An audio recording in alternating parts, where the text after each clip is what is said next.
My soeke na die paashaas. Kasper soek paashase. Waar kan ek hulle kry? Hoe lyk hulle? Verduidelik vir my, het jy dit al gesien?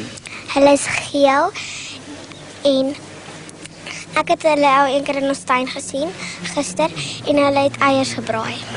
Gebraai? Ja, en toe steek hulle dit weg. 'n rooie. 'n Rooi paashaas. Het jy baie warm gekry of hoekom was hy rooi? Sy pelsie rooi. Hy het baie warm gekry. Warm paashaas. Waar dink jy bly die paashaas? Onder die grond. Het jy al die paashaas gesien? Nee, Weet jy van die paashaas? nee, Waar dink jy onder die grond bly die paashaas? diep. Wat is die paashaas?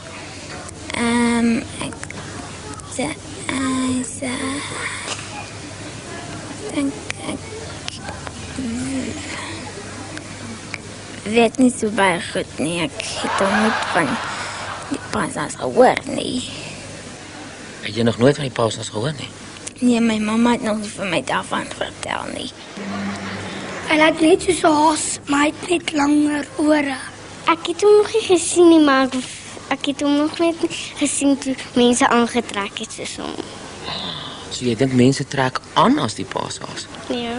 Dink jy dis dieselfde met Vader Kersfees? Nee. Hy's genie.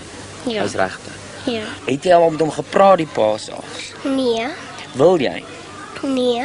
En hoekom dink jy eet ons chocolates? Sommige want dit is seker gesond vir jou tande. Dit is. Nee, ek hou nie so baie van die paaseiers nie. Hoekom nie? Want hulle het marshmallows binne en ek hou nie so baie van marshmallows nie. Dit is vir my snack.